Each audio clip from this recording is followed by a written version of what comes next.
We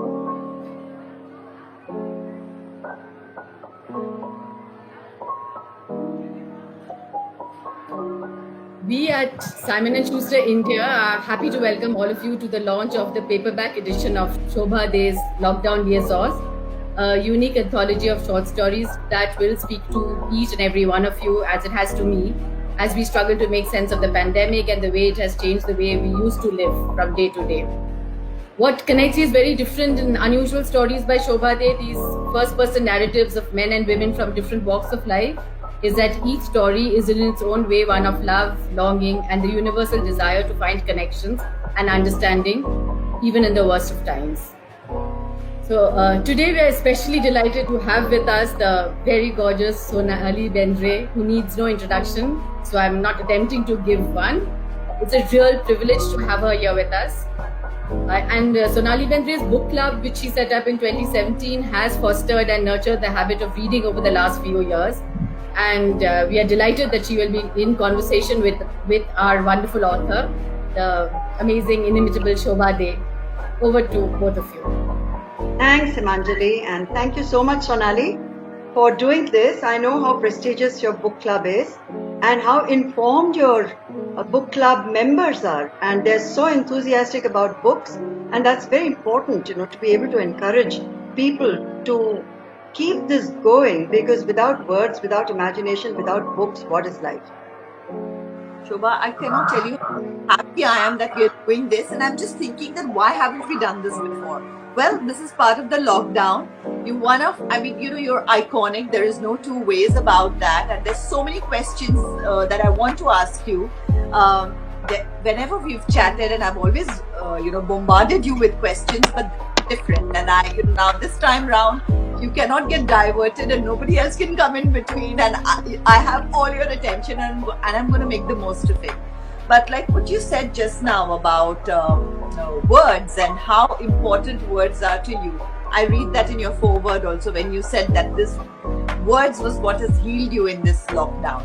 First of all, before I start, I have to say only you could come out with Lockdown Liaisons.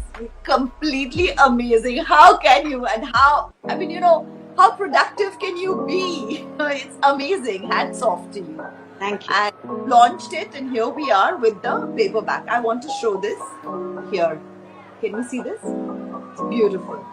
I think, is this the sky that you can see from your balcony that you've spoken about in the book?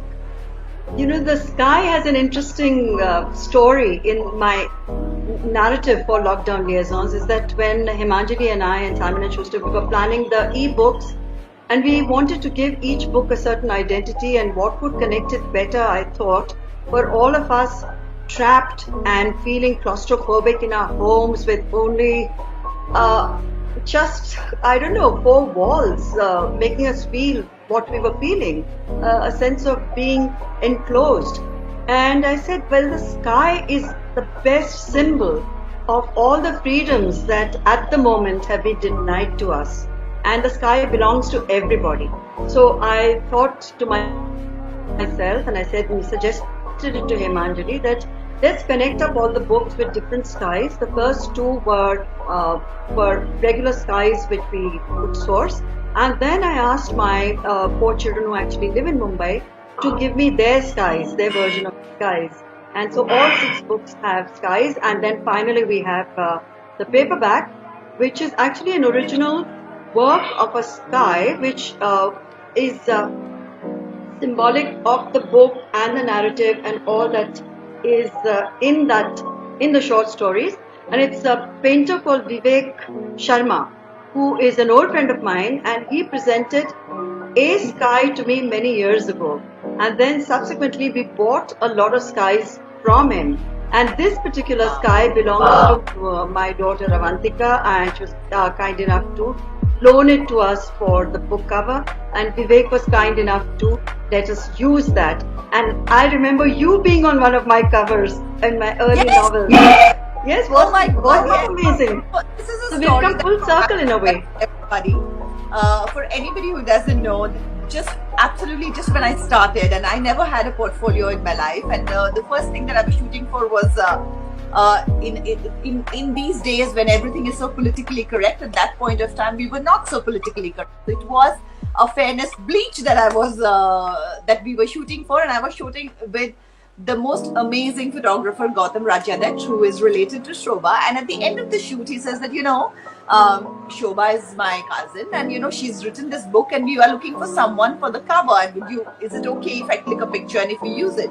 And I'm like, yeah, because all of us Maharashtrians, Shobha De is this iconic person who has like broken boundaries and, really kind of, stepped out of the box everywhere, and you could never kind of contain her. So for every young girl who's aspiring to do something, Shobha De was this iconic. And I was like, yes, I want to be on her book cover. And that's when we had used, I don't think I remember the picture now. It was so long ago, but yeah, that was It was my a beautiful, beautiful picture, I can tell you that.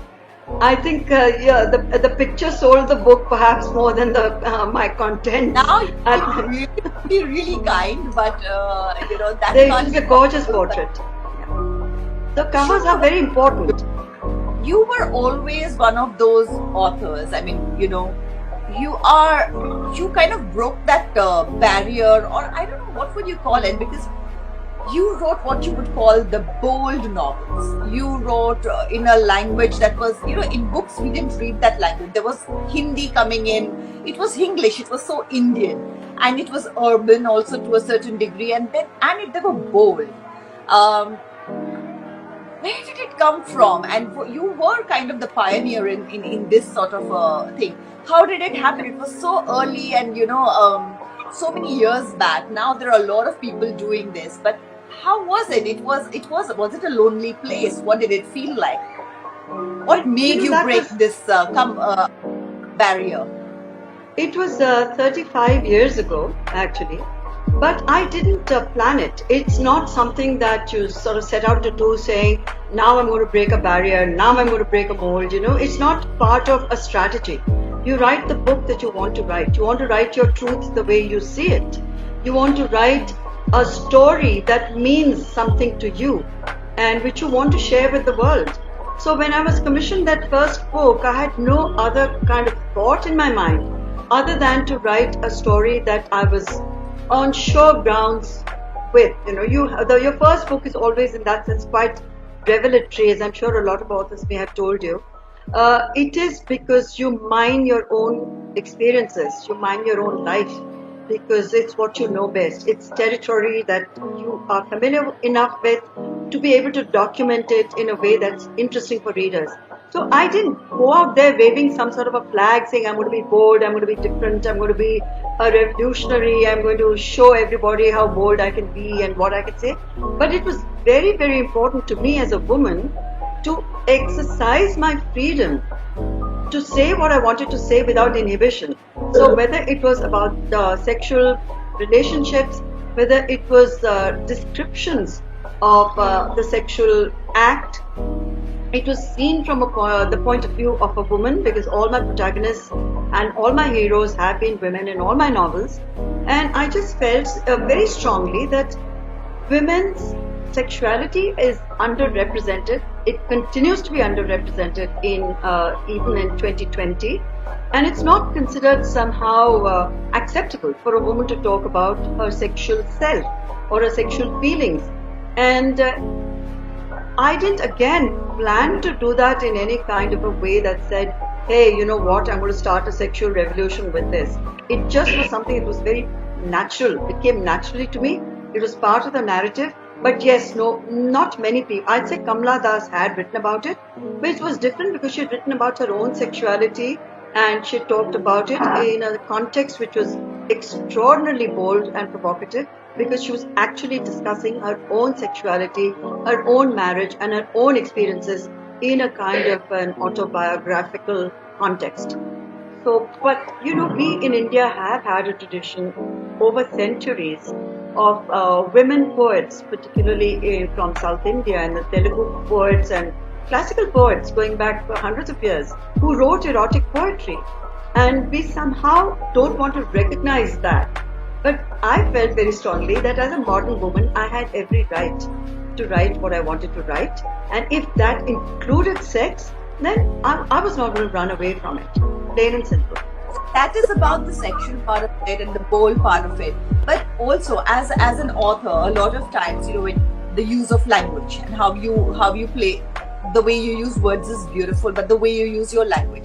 At any point of time in your first book, did you not feel like kind of, can I use the term whitewashing it a bit and correcting the language, or did you very surely and clearly wanted to use English?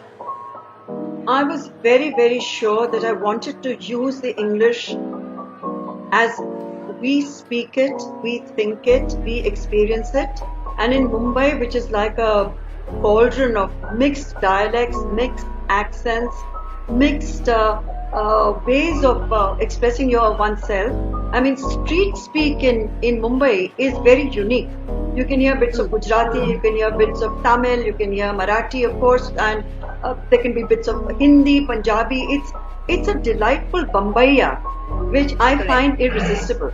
And nothing can compete with that. Had I used Queen's English, we don't speak in Queen's English. And certainly not even when we're dealing commercially, if we use a mixture of English and Hindi and Gujarati. When we're in Girgam or in Thakurbar, we use a lot of Marathi along with English and Hindi.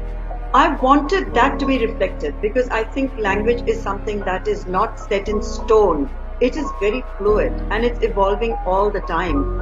And every generation contributes to language and they bring in their own slang. I mean, this is how pidgin comes about, and that's a whole legitimate way of writing.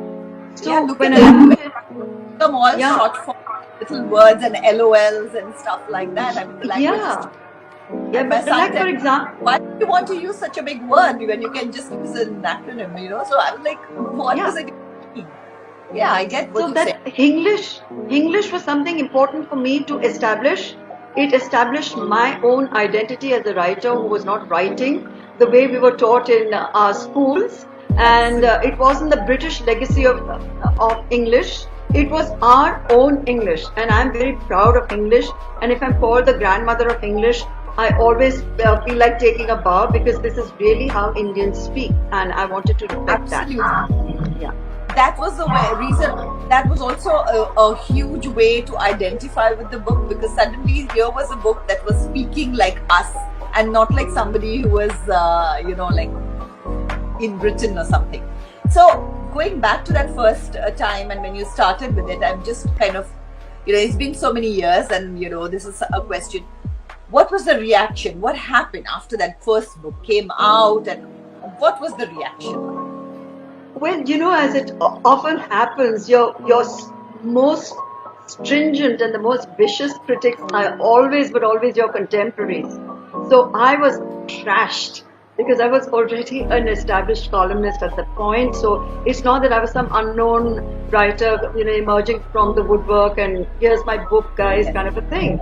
I was already, if I may use a word which I actually detest, I was already a writing brand, because I had columns in all the major mainstream papers.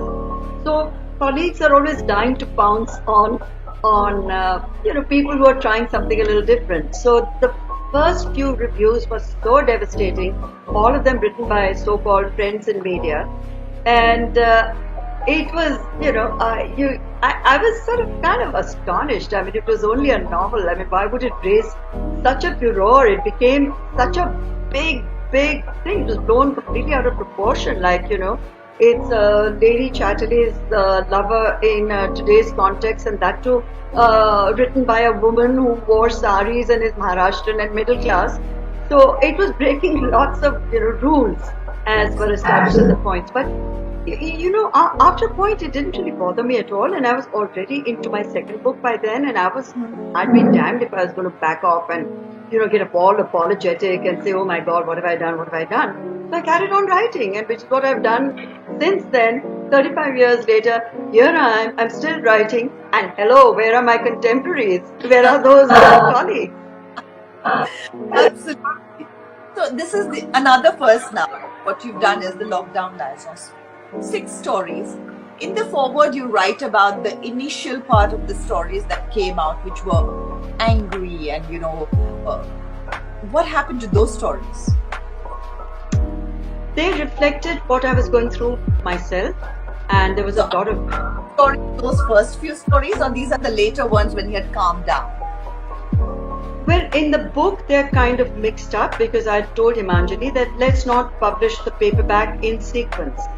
But the first book of the e-books has that, the brutality, the anger, the resentment, the hostility, because the whole world was coming to terms with something so terrifying and there was so much confusion. And there was a lot of rage which was subterranean, but as a writer, I could only find this as an outlet to express that. The later stories sort of were a bit more mellow, and by the time I came to book number 6 and the 24th, 25th, 26th stories became gentler, because by then the world had kind of come to terms with whatever this new normal is and whatever it means. But we were able to process our own feelings a little better than when the pandemic first hit us. How important a review? Considering that the first reviews were so bad, has it ever bothered you, the reviews? Well, I'd be lying if I say that reviews do not bother me at all. I think they bother every single person who puts anything out there in the public domain. When you're being judged, you are sensitive about that. You are looking out for some praise. So when lockdown started getting these wonderful reviews, first I sort of said, I said, is this really happening? Could this be true? And then I figured, of course it's true, because the people who are reviewing my books today don't come with the baggage that my contemporaries had. They're looking at me, maybe for the first time as a writer, the younger generation. They know me as a columnist, but maybe they have not read my early novels. So to them, there are no preconceived judgments. And they're reading the book for whatever it's worth and saying it like it is without bias. So the good reviews for this book, I was so thrilled. I performed a little dance at home. I said, oh my goodness, especially since they were coming from people whose minds I respect. They weren't coming from just some non-entity saying, good book. They were detailed good reviews, because I had kind of told myself, do not ever expect good reviews in your lifetime, because that's what I'd lived with for so many years. A new book came out and I'd braced myself. I said, let's see who's going to trash it this time. Right. So yes, it feels great, and reviews do matter.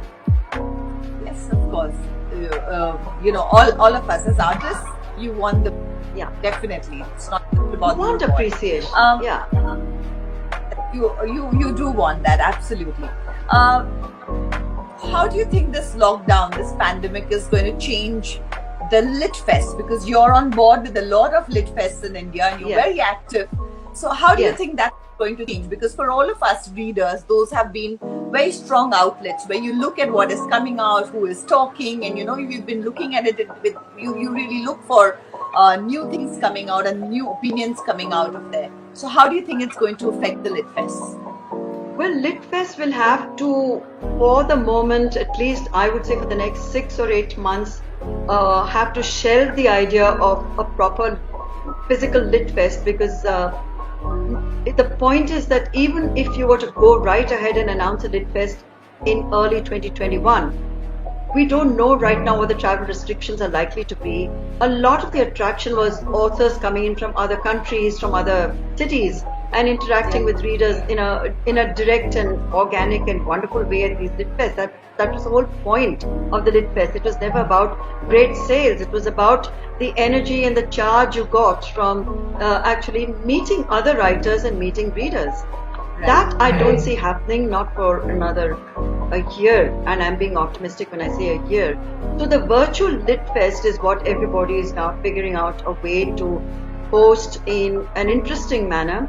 I did participate in the JLF Brave New World. It was a lot of fun. It was very different, and it was my daughter Anandita who was interviewing me on that JLF show, which is a great platform for her to be on.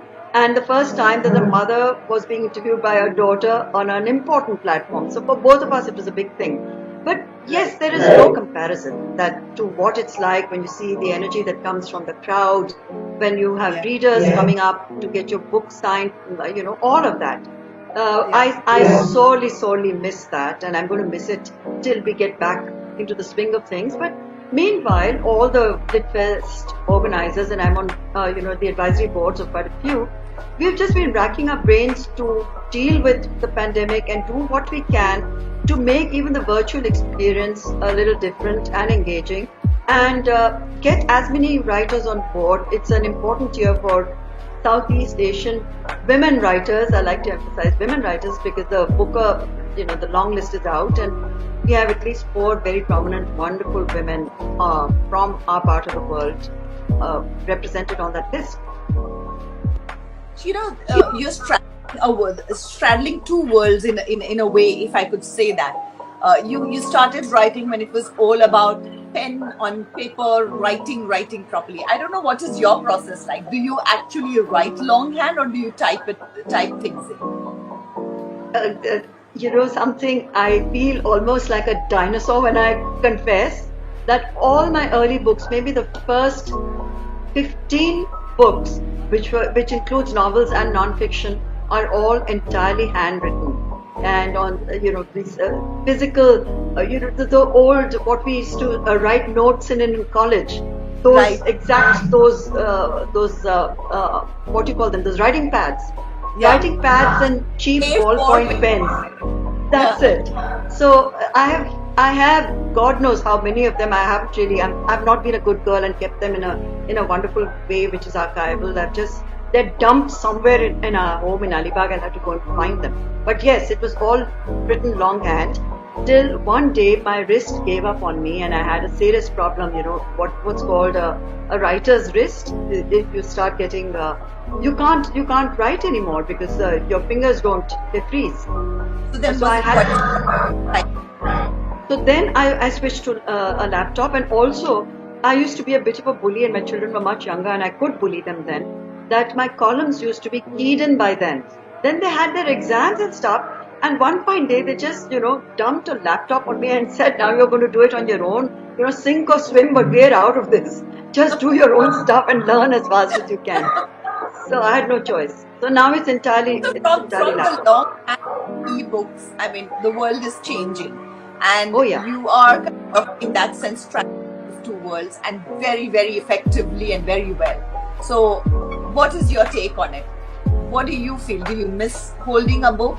Like, a lot of times I'm asked, this time on our book club, I have an Audible book, which we are listening to. Yeah. Because in the pandemic, I felt like I couldn't focus and I couldn't sit down, and everybody deals with it in a different way. The anxiety or whatever it was, I couldn't focus and sit down and read. So every time I was walking and pacing, I was just listening to the book. And this time I put out an Audible. A lot of my book club members thought that I had sold out, and they were like, how can you do that? I said, but I really feel that technology, though I'm technologically challenged, but we should embrace it, and that is a way of moving on, and we should use it to adapt to it.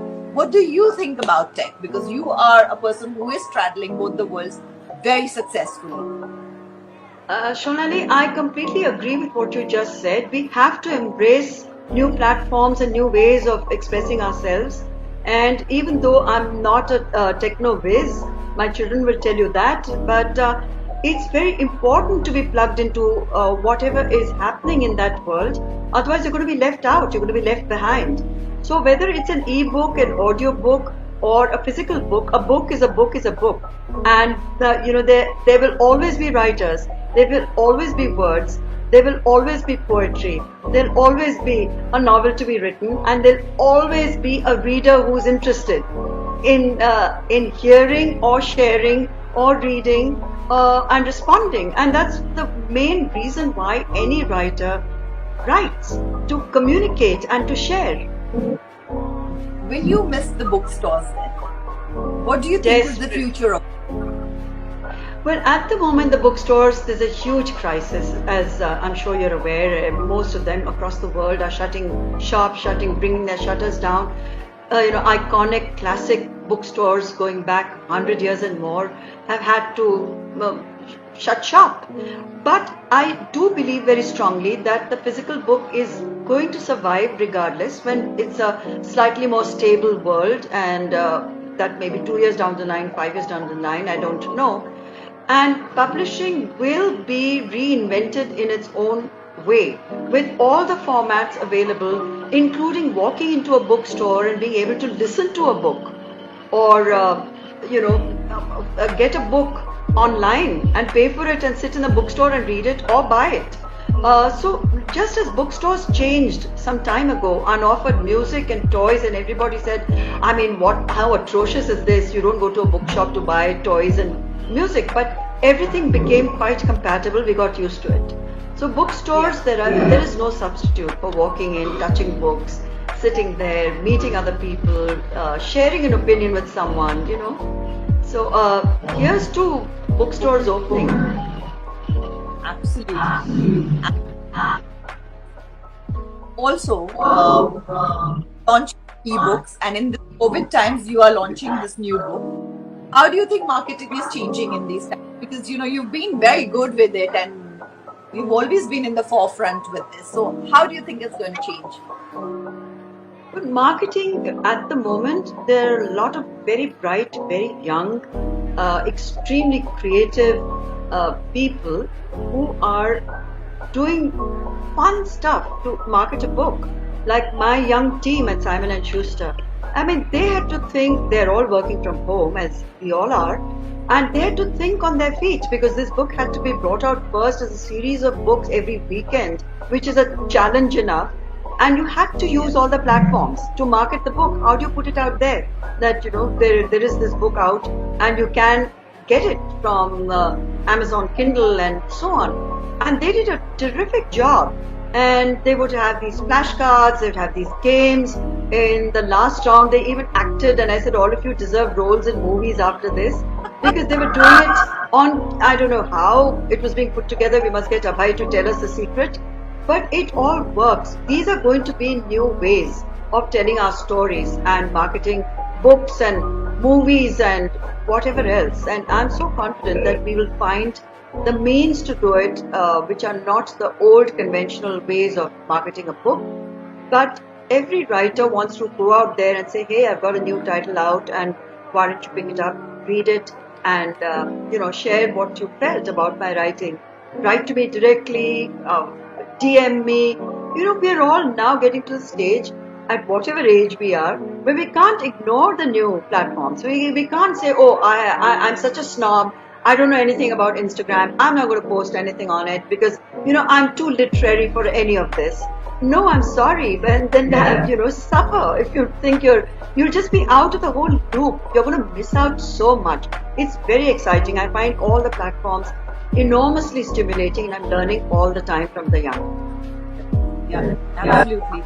I find that the connect that you have directly with your fans, with your readers, it's just amazing to be there's no filter in between, and there is no somebody else's view is not coloring what you're putting out, and I find that really amazing to be able to go out there and just say that, hello, this is what I feel and this is not what I think it is, and it's amazing to be able to do that. Having said that, what are you reading nowadays? I've read 2 books which have impressed me hugely. One is called The Girl Made of Gold.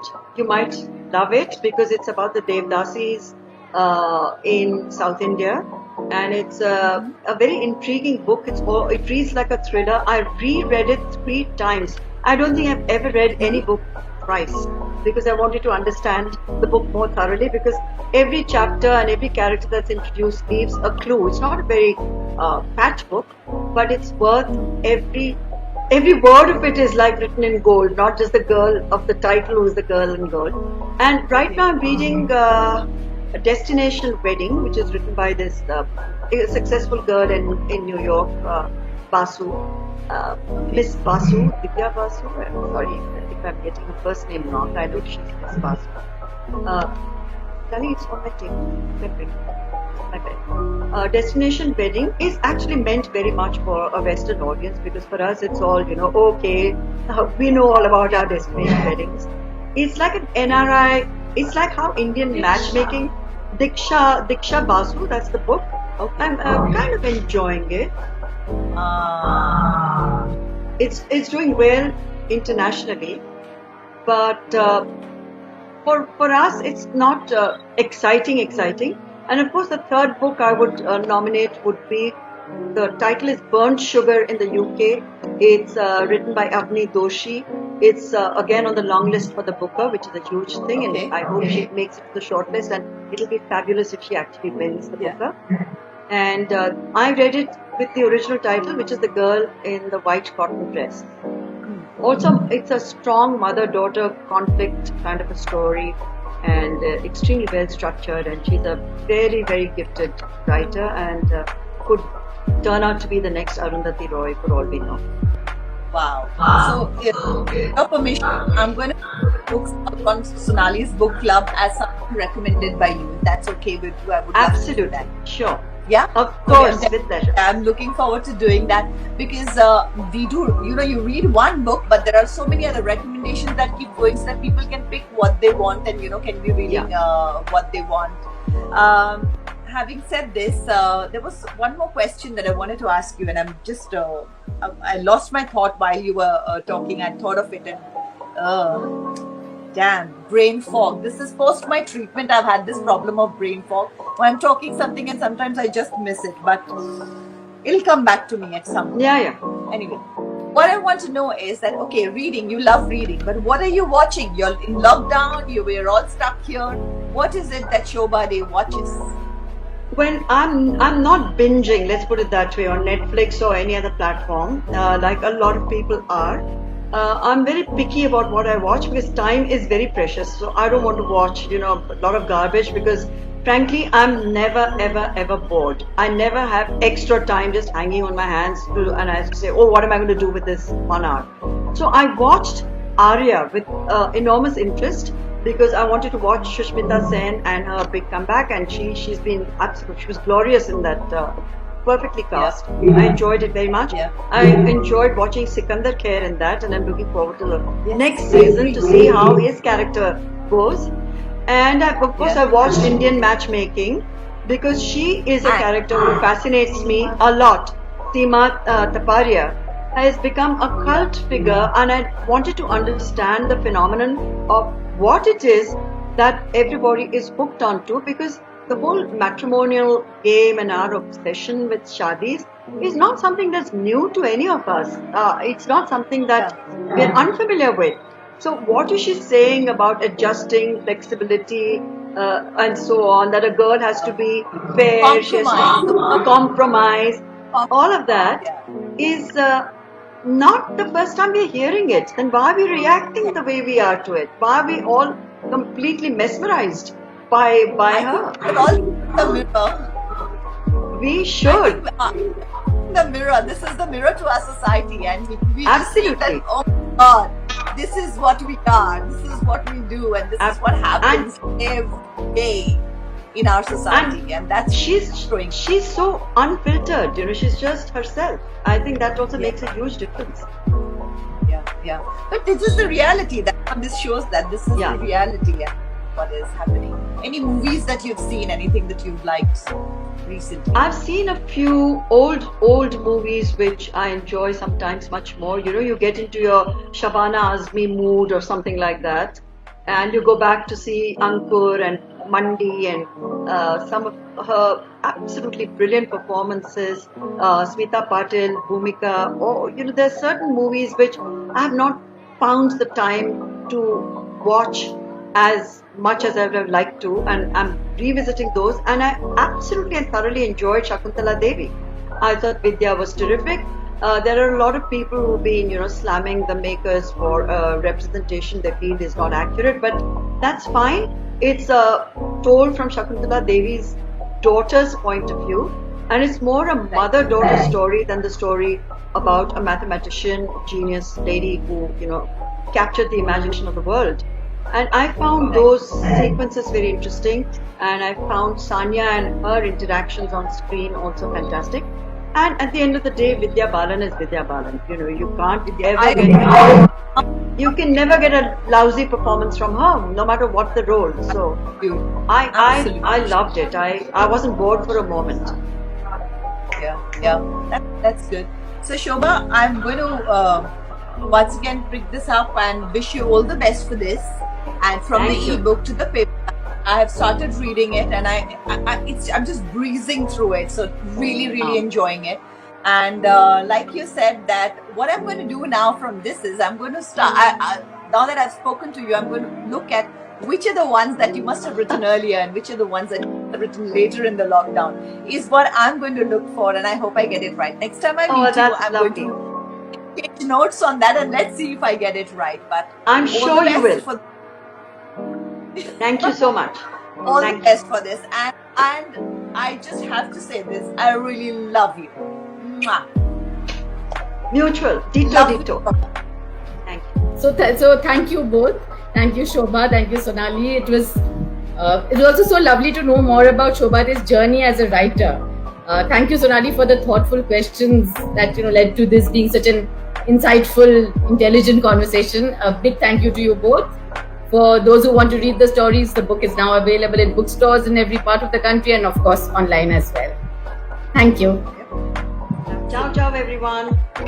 Bye-bye. Bye. Bye. Be safe. Be safe. Be safe.